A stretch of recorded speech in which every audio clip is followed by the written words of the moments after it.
नमस्कार। धुबिल पांडुलिपि में आप सबका स्वागत है। भूली बिसरी कहानी में आज सुनिए वैराग्य उपन्यास का तृतीय अध्याय। लेखक शरद चंद्र चट्टोपाध्याय। इसी तरह की कहानी और उपन्यास सुनने के लिए आप हमारे चैनल को लाइक, शेयर और सब्सक्राइब करना ना भूलिएगा। सुनिए एक कहानी रोज। लगभग 1 महीना हुआ कुंजनाथ की शादी हो गई। तब से वृंदावन फिर नहीं आए। शादी के दिन भी बुखार होने का बहाना करके वे नहीं आए। केवल चरण को लेकर उनकी माँ दिन भर के लिए आई थी, क्योंकि अपने गृह देवता को छोड़कर वह किसी दूसरी जगह नहीं रह सकती। केवल चरण ही 5-6 दिन और वहां रहा, चाहे अपनी मनपसंद माँ पाने के कारण हो, चाहे नदी में नहाने का लालच हो, परंतु लौटकर घर जाना वह नहीं चाहता था। बाद में जबरदस्ती उसे घर ले जाना पड़ा। तब से कुसुम का जीना दुभर हो गया है। शादी के पहले कुसुम को बातों का डर था। अब उन सभी बातों के अक्षरश पूरे होने का उपक्रम दिखाई देने लगा। अपने भाई को वह बहुत अच्छी तरह जानती थी। उसे मालूम था कि सास की राय से दादा यह कष्टपूर्ण गृहस्थी छोड़कर अपनी ससुराल में जाकर रहने के लिए व्यग्र होंगे, और ठीक वही हुआ भी। जिस पर सहरा बांध कुंज अपनी शादी करने गया था, अब उसने उस पर दोष ढोना पसंद नहीं किया। नलडांगे के लोग सुनकर क्या कहेंगे। शादी के समय चालाकी से वृंदावन की माँ ने कुछ नगद रुपए दिए थे। उन्हीं रुपयों से कुछ सामान खरीदकर बाहर रास्ते पर एक छप्पर डालकर उसने मनिहारी की एक दुकान खोल दी, किंतु 1 पैसे की भी बिक्री वहां नहीं हुई। महीने भर में 3-4 बार वह नए कपड़े और नए जूते पहनकर ससुराल हो आया। कुसुम से पहले वह बहुत डरता था, किंतु अब नहीं। जब उसे कहा जाता कि घर में आज चावल दाल नहीं, तब या तो चुपचाप दुकान पर बैठ जाता या कहीं चल देता और दिन भर गायब रहता। चारों तरफ देखकर कुसुम बहुत घबराई। इकट्ठे किए हुए उसके पास जो थोड़े से रुपए थे वे भी खत्म हो चले। फिर भी कुंज ने ध्यान नहीं दिया। अपनी नई दुकान पर बैठा बैठा वह दिन भर तंबाकू पीता और सोता रहता। 2-4 आदमी जब कभी आ जाते तो उन्हें वह ससुराल की बातें सुनाता और अपनी नई जगह जायदाद की फहरिस्त बनाता। उस दिन सुबह ही उठकर कुंज अपने नए वार्निशदार जूतों में तेल लगाकर उन्हें चमका रहा था। रसोई घर से बाहर निकलकर कुछ देर तक उसे देखा। देखने के बाद कुसुम ने कहा, मालूम होता है आज फिर नल डांगे जाओगे? कहकर कुंज अपने काम में लग गया। कुछ देर बाद कुसुम ने कहा, दादा अभी तो उसी दिन तुम वहां गए थे, जरा मेरे चरण को तो देख कर आ जाओ। बहुत दिनों से उसका कुछ समाचार नहीं मिला। मेरा जी घबराता है। कुंज ने चिढ़कर कहा, तुम्हारा जी तो सब बातों से घबराता है, वह अच्छी तरह है। कुसुम को गुस्सा आ गया, किंतु उसने संभल कर कहा, अच्छा ही सही, किंतु एक बार देख तो आओ। ससुराल कल चले जाना। कुंज ने कुछ गर्म होकर कहा, कल चले जाने से काम कैसे चलेगा? वहां कोई पुरुष मानुष तो है नहीं। घर द्वार जगह जमीन क्या हुआ क्या नहीं हुआ, यह सब बोझ मुझ पर ही तो है। मैं अकेला आदमी क्या क्या देखूं, क्या क्या संभालूं। गुस्सा होने पर भी भाई की बातचीत के ढंग से कुसुम हंस पड़ी। उसने कहा, नहीं दादा तुम संभाल लोगे, मैं तुम्हारे पांव पड़ती हूँ, एक बार देख आओ। सचमुच ही मेरा जी ना जाने मालूम क्यों उसके लिए आज बहुत घबरा रहा है। जूतों को हाथों से हटाकर कुंज ने अत्यंत रूखेपन से कहा, मैं नहीं जाता। मेरी शादी में वृंदावन नहीं आए। क्या वह इतने बड़े आदमी है जो नहीं आ पाए? कुंज की बातें धीरे धीरे कुसुम की बर्दाश्त से बाहर हुई जा रही थी, तो भी उसने बहुत ही शांत और सहज स्वर से कहा, उस दिन उन्हें बुखार हो गया था। कुंजनाथ ने कहा, नहीं। यह बात सुनकर नलडांगे में बैठी मेरी सास ने उसी वक्त कहा था, झूठ बात है, चालाकी है, उन्हें धोखा देना आसान नहीं। मालूम है, घर बैठे बैठे वे देश भर का हाल बतला सकती हैं। नमक हराम और कहते किसे हैं, इसे ही तो मैं उनका मुंह नहीं देखना चाहता। यह कहकर कुंज ने गंभीर भाव से खड़े होकर जूता पहना। कुसुम पर मानो वज्रपात हो गया। कुछ देर तक वह स्तब्ध खड़ी रही। फिर उसने धीरे से कहा, वे नमक हराम है। तुमने उस दिन इन्हें खूब नमक खिलाया जिस दिन न्योता देकर भाग निकले थे। क्यों दादा, सपने में भी यह नहीं सोचा कि तुम ऐसे हो जाओगे? कुंज के पास इसका कोई जवाब नहीं था, इसलिए वह इस तरह खड़ा रहा। उसने कुछ सुना ही नहीं। जैसे कि कुसुम ने फिर कहा, जिसे तुम अपनी जायदाद कहते हो वह किसकी होती है? तुम्हारी शादी किसने करवाई? कुंज ने लौटकर जवाब दिया, कौन किसकी शादी कर देता है? माँ कहती है फूल खिलने को आता है तो उसे कोई रोक नहीं सकता, शादी अपने आप हो जाती है। अपने आप? और क्या? कुसुम ने आगे कुछ नहीं कहा। चुपचाप वह अपनी कोठरी में चली गई। शर्म और नफरत से उसकी छाती फटने लगी। तौबा तौबा तौबा, कहीं ये बातें वे सुन ले। सुनेंगे तो कहेंगे भाई बहन एक ही सांचे में ढले हैं। करीब 20 मिनट के बाद नए जूतों की चरमराहट की आवाज़ सुनकर कुसुम ने बाहर आकर पूछा, कब तक लौटोगे? कल सवेरे। इस तरह घर में मुझे अकेली छोड़कर जाते हुए तुम्हें डर नहीं लगता, शर्म नहीं आती? क्यों, यहाँ कोई कोई बाग भालू बैठा है जो तुम्हें खा जाएगा? यह कहकर कुंज ससुराल चल पड़ा। लौटकर जलते हुए चूल्हे में कुसुम ने पानी डाल दिया और आकर बिस्तर पर पड़ गई।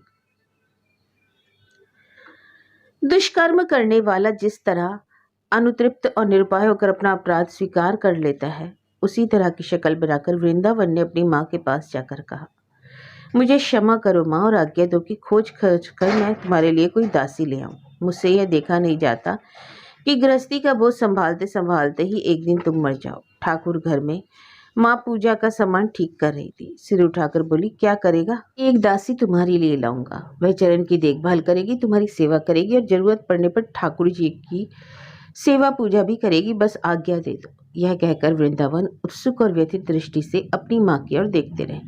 माँ ने बेटे की बात का मतलब अब समझी, क्योंकि अपनी जाति के अलावा कोई दूसरी इस घर में नहीं आ सकती थी। थोड़ी देर के चुप रहने के बाद माँ ने पूछा, क्या तुम सच कह रहे हो? सच नहीं तो क्या झूठ कह रहा हूँ? तुम्हें मालूम है कि जब से मैंने होश संभाला तुम्हारे सामने कभी झूठ नहीं बोला।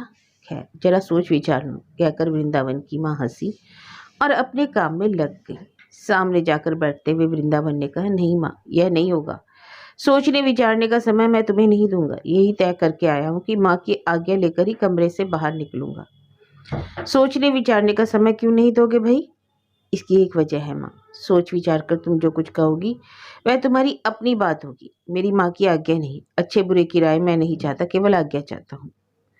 सिर उठाकर थोड़ी देर तक देखने के बाद माँ ने कहा, परंतु एक दिन जब तुम्हें अनुमति दी थी और तुम्हें बहुत मनाया था, तब तो तुमने ध्यान नहीं दिया वृंदावन।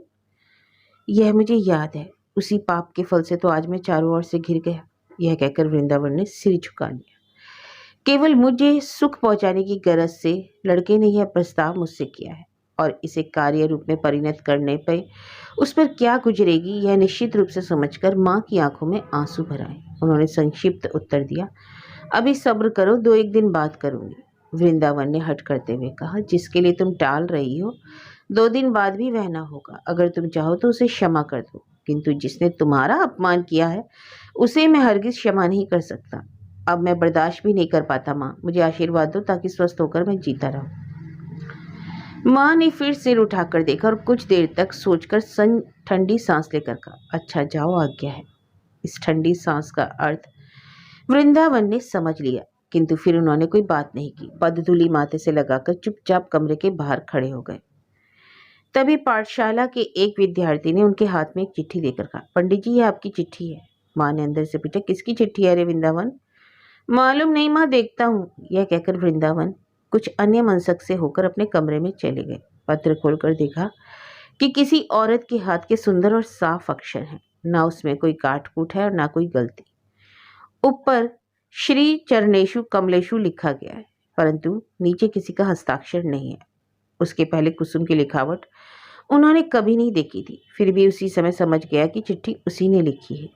लिखा था, मेरे दादा को देखकर शायद अब तुम उन्हें पहचान ना सको, कारण किसी से किसी प्रकार के भी नहीं कहा जा सकता। यहाँ तक कि तुमसे कहते भी मुझे लज्जा मालूम हो रही है। आज फिर वे ससुराल गए हैं और शायद कल सुबह तक लौटेंगे, और हो सकता है कभी ना आए, क्योंकि कह गए हैं कि यहाँ कोई बाघ भालू नहीं पड़ा है। अकेली पाकर मुझे कोई खा जाएगा इसका डर उन्हें नहीं है। अगर इतनी हिम्मत तुम्हें ना हो तो मेरे चरण को पहुंचा देना।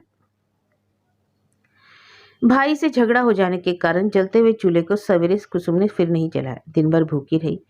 भय और चिंता के कारण अनेक बार वह बाहर भीतर आई, परंतु जब शाम हो गई, किसी के आने की उम्मीद नहीं रह गई, तो यह सोचकर इस एकांत और सन्नाटे घर में उसे अकेले ही रात भर रहना पड़ेगा, उसका पूरा शरीर कांपने लगा। तभी उसने एक आवाज़ सुनी। चरण दरवाजे पर चिल्ला रहा था, माँ, ओ माँ।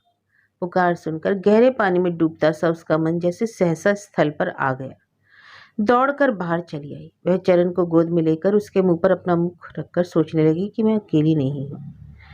चरण नौकर के साथ आया था। खाना खाने के बाद उसके सोने का इंतजाम कुंज की नई दुकान में किया गया। बिस्तर पर लेटकर चरण को छाती से लगाकर कुसुम ने कितनी ही बातें पूछी। आखिर में धीरे से पूछा, क्यों रे चरण, तुम्हारे बाबूजी क्या कर रहे हैं?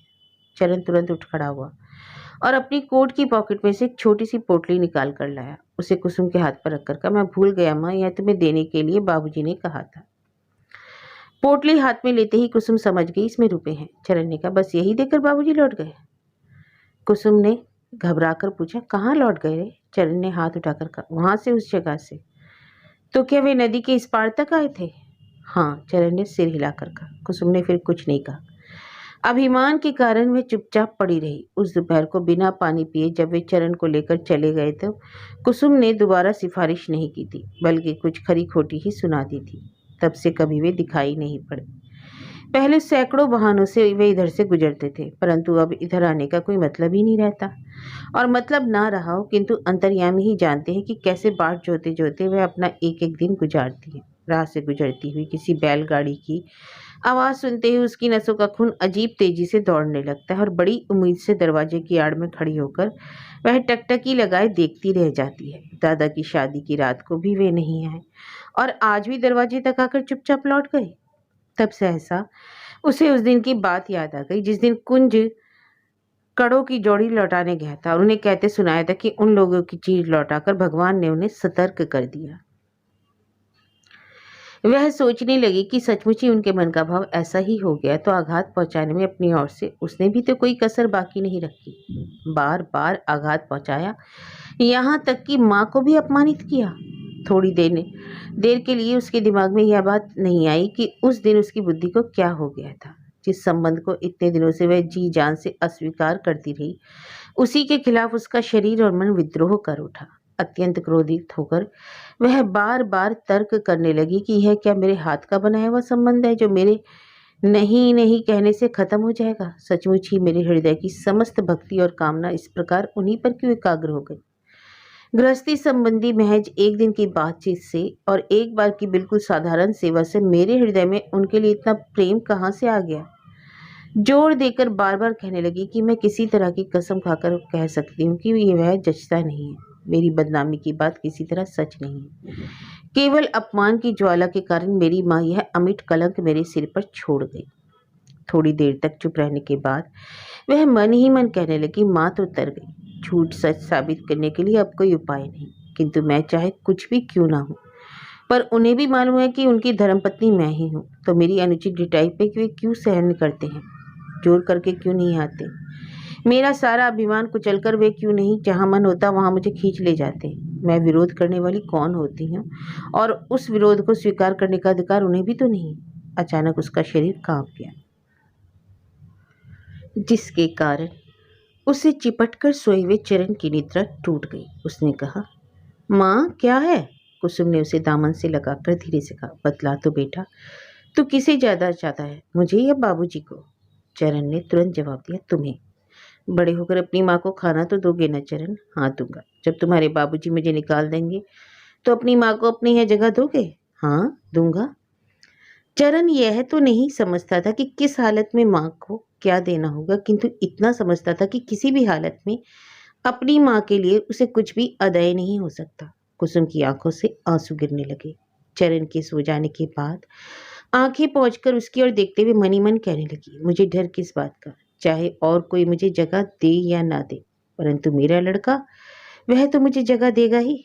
दूसरे दिन सूर्योदय के थोड़ी देर बाद माँ बेटी जब नदी से नहाकर लौटे तब उन्होंने देखा कि आंगन में खड़ी एक प्रौढ़ा स्त्री कुंजनाथ से अनेक तरह के सवाल पूछ रही है और यथा योग्य वे उसका जवाब भी दे रहे हैं। वह थी कुंजनाथ की सास। अपने दामाद का घर केवल उत्सुकता के कारण ही देखने वह नहीं आई थी, बल्कि यह भी देखने आई थी कि अपनी एकमात्र कन्या रतन को किसी दिन यहाँ भेजना निरापद है या नहीं। कुसुम को आते देखकर अचानक वह अवाक होकर उसकी ओर देखती रह गई। यौवनश्री उसके भीगे कपड़ों में नहीं समाती थी। शरीर का कंचन सा रंग उसकी गीली धोती से फूट फूट कर बाहर निकल पड़ता था। उसकी भीगी केश राशि उसकी पीठ से होकर उसके घुटनों को छूते हुए लटक रही थी।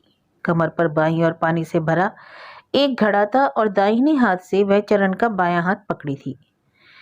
चरण भी पानी से भरा हुआ एक छोटा सा लोटा लिए था। ऐसी मातृ मूर्ति संसार में शायद ही कभी दिखलाई देती है, और यदि देती है तो अवाक ही रह जाना पड़ता है।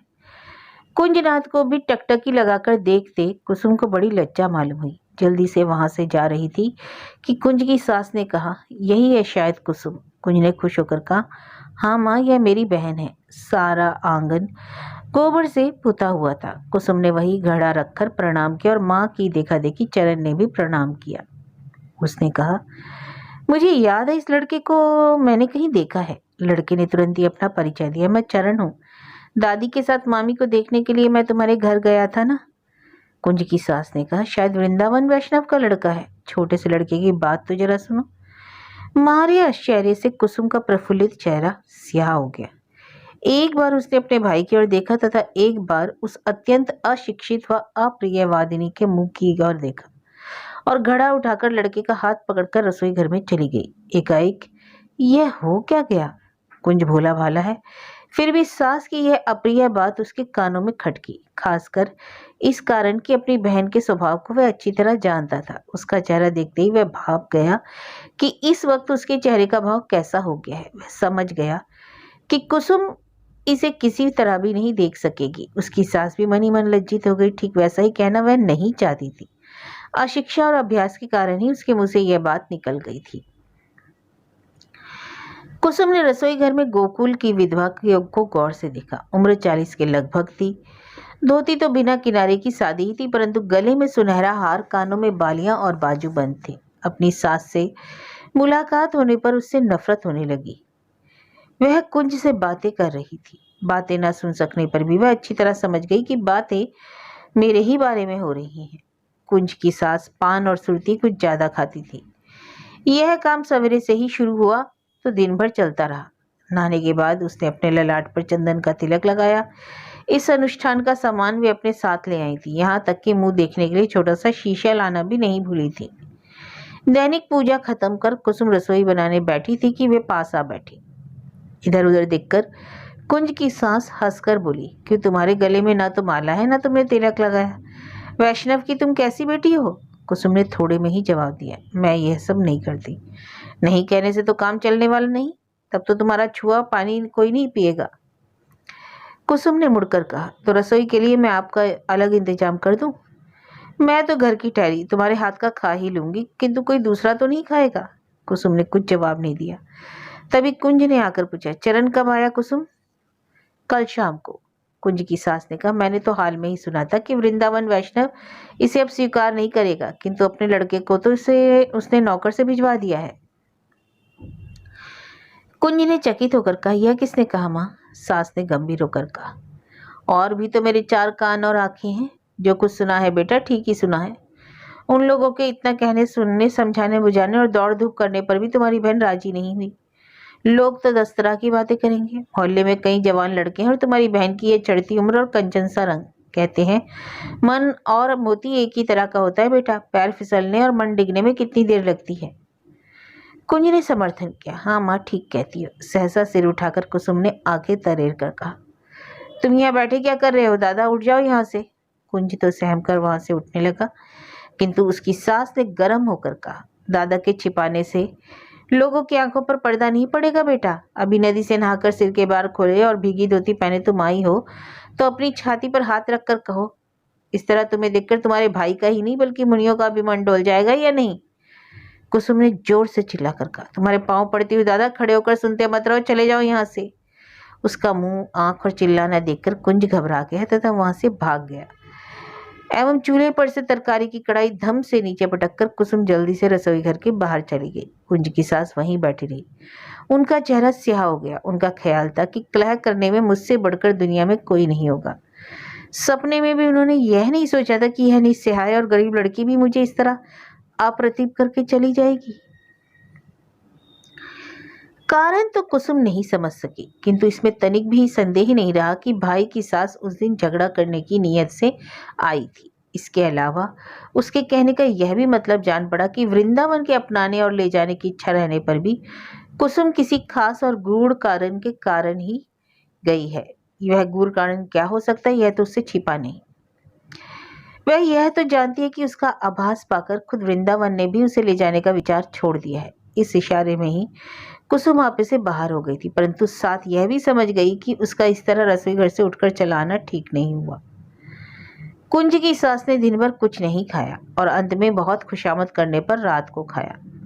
उसकी मान रक्षा के लिए दिन भर कुंज अपनी बहन को बुरा भला कहता रहा, किंतु क्रोध, मान, अभिमान खत्म हो जाने पर भी उसने अपनी बहन से एक बार भी भोजन करने के लिए नहीं कहा। दूसरे दिन सवेरे कुंज की सास जब घर जाने लगी तो उसकी पदधूलि माथे से लगाकर वह चुपचाप खड़ी हो गई, परंतु कुंज की सास कुछ नहीं बोली, बल्कि अपने दामाद को लक्ष्य कर बहन के पास, यहाँ बैठे रहने से तो काम चलने वाला नहीं, तुम अपनी जगह जमीन देखनी चाहिए। कुसुम के पास इस बात का कोई जवाब नहीं था, इसलिए सिर झुकाकर वह चुपचाप सुनती रही। ठीक ही तो है, भाई भला दोनों जगहों की देखभाल कैसे कर सकता है। करीब 2 महीने बीत गए। इतने ही दिनों में कुंज की सास ने उसे जैसे बिल्कुल बदल दिया। अब अक्सर ही वह यहाँ नहीं रहता, और रहता तो ठीक से बात भी नहीं करता। कुसुम सोचती है कि एकदम इस तरह बदल कैसे गया ये। अगर वह जानती कि कुंज जैसे सरल और अल्प बुद्धि लोग भी इस तरह बदल जाते हैं तो दुख उसे शायद इतना असहनीय नहीं होता। भाई बहन में अब वह स्नेह नहीं रह गया, लड़ाई झगड़ा भी अब नहीं होता। कुसुम अब ना तो लड़ना झगड़ना चाहती है और ना वह हिम्मती होती है। उस दिन महज एक रात के लिए घर में अकेली रहने के कारण भय से वह घबरा गई थी, परंतु अब कितनी ही रातें अकेली गुजार देनी पड़ती हैं। दुख में रहने के कारण अवश्य ही उसका डर खत्म हो गया है। इन सब बातों की वह तनिक भी परवाह नहीं किया करती है, किंतु उठते बैठते हर वक्त यह बात कांटे की तरह उसके दिल में चुभती रहती है कि वह भाई के सिर का बोझ बनकर रह रही है। वह यही सोचती है कि वह मर जाए तो उसके भाई की आंखों में शायद एक कतरा आंसू भी नहीं निकलेगा। भविष्य में होने वाले अपने भाई के इस निर्दय व्यवहार को अब वह आंसुओं से धोने के लिए कमरे का दरवाजा बंद कर बैठ जाती और फिर दिन भर नहीं खोलती। मन जब बहुत भारी हो जाता तो चरण के बारे में सोचने लग जाती। महज वही माँ माँ पुकारता हुआ तब दौड़ा आता और उसे छोड़कर किसी तरह भी जाना नहीं चाहता। अपना सारा संकोच छोड़कर कुसुम ने एक दिन उसके हाथ से एक पत्र भी वृंदावन के पास भिजवाया, परंतु वृंदावन के पास वह संकेत बिल्कुल बेकार हुआ, क्योंकि कुसुम जैसे प्रत्युत्तर की आशा करती वह क्या कागज पर लिखकर 2 लाइनों का जवाब भी नहीं आया। आए महज कुछ रुपए और लाचार होकर कुसुम को स्वीकार करने ही पड़े। कल रात कुंज घर आया है। सवेरे लौट जाने के लिए जो ही वह तैयार हुआ कुसुम सामने आकर खड़ी हो गई। आजकल भाई से ना तो वह किसी बात के लिए कोई निवेदन ही करती है और न किसी बात के लिए मना ही करती है। अनायास ही कोमल स्वर में कह बैठी, दादा क्या इतने ही सवेरे चले जाओगे? खाना बनाने में देर नहीं होगी, थोड़ा खाकर ही जाना।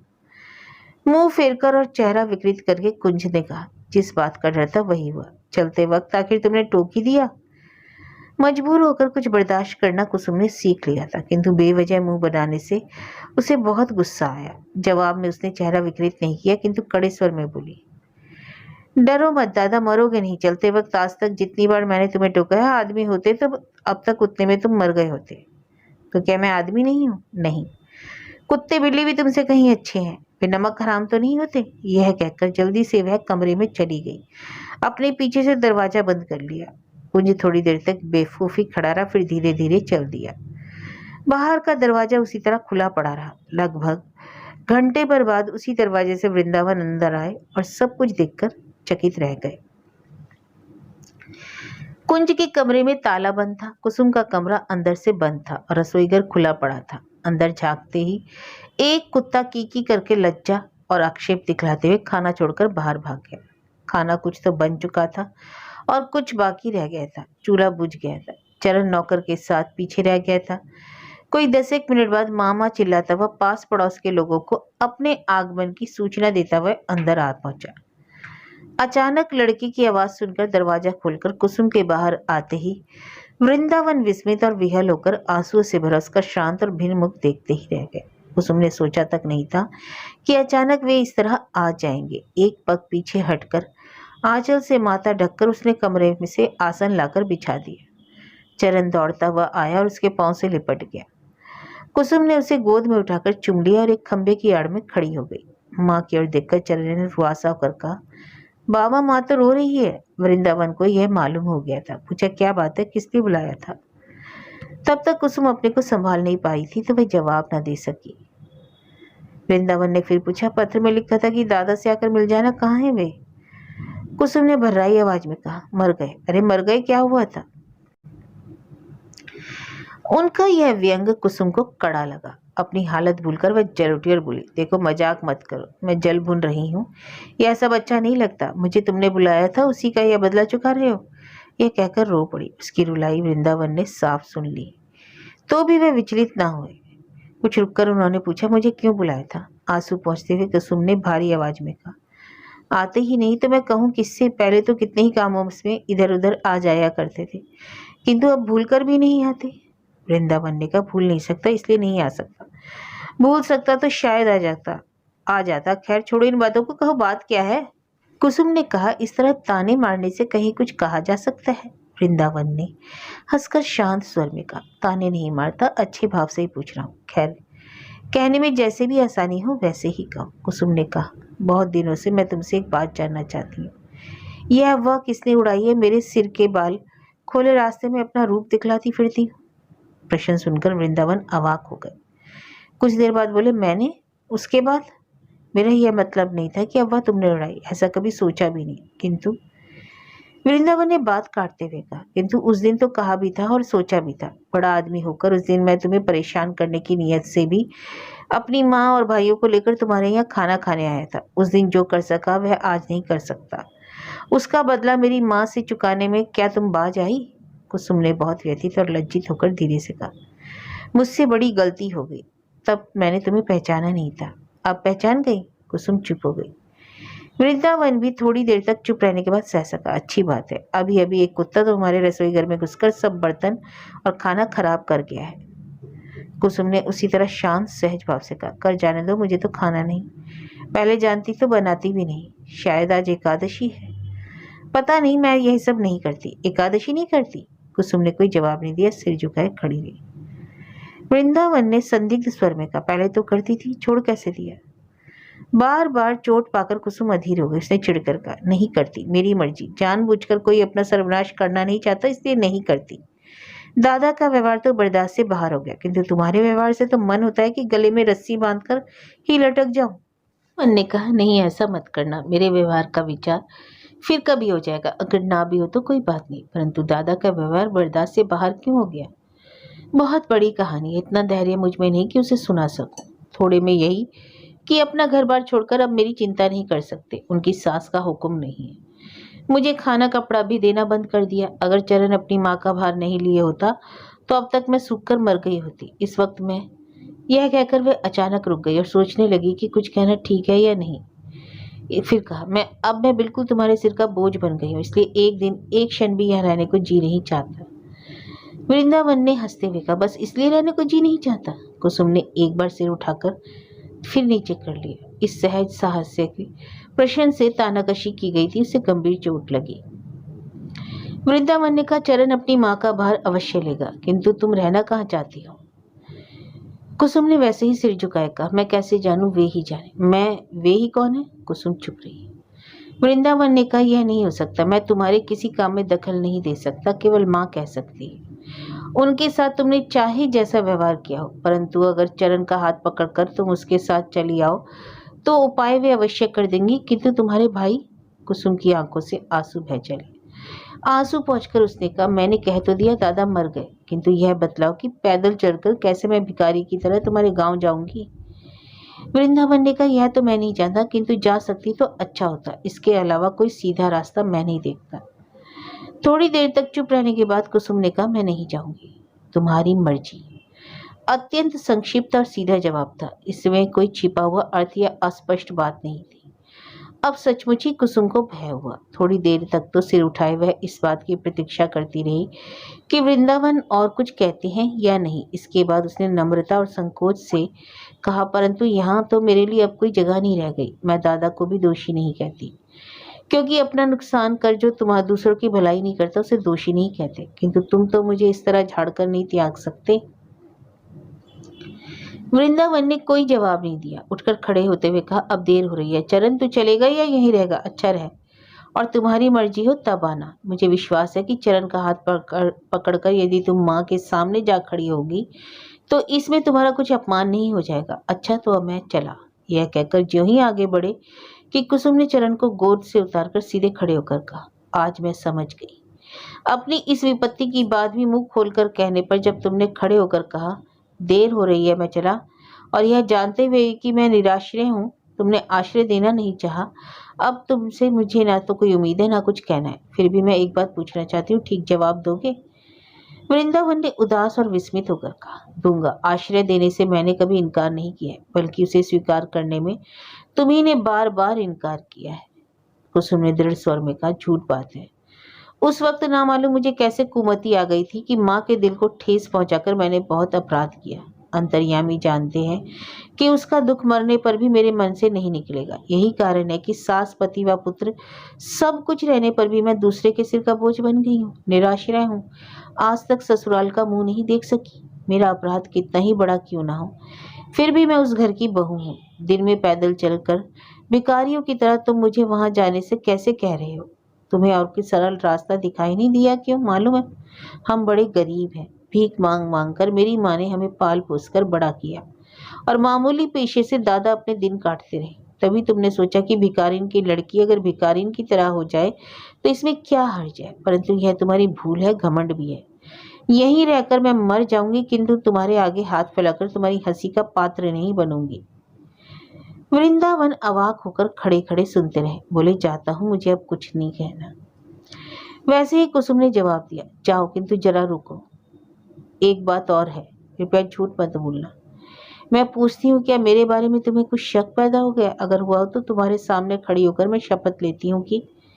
वृंदावन दो एक पग आगे बढ़ गए, रुक गए और अत्यंत आश्चर्यचकित होकर बात काटकर बोले, यह क्या बेकार शपथ क्यों ले रही हो? तुम्हारे बारे में मैंने कुछ नहीं सोचा। फिर उसके अधकुले मुंह की ओर देखकर मधुर किंतु दृढ़ स्वर में कहा, इसके अतिरिक्त किसी के चाल चलन पर नजर रखने की मेरी आदत नहीं, और वह ठीक भी नहीं। तुम्हारे स्वभाव या चरित्र के बारे में जानने की मुझे कुछ भी उत्सुकता नहीं है, और मैं उसकी आलोचना करना भी नहीं चाहता। सबको मैं अच्छा समझता हूँ और तुम्हें भी बुरा नहीं समझता। यह कहकर वृंदावन धीरे धीरे बाहर निकल गए।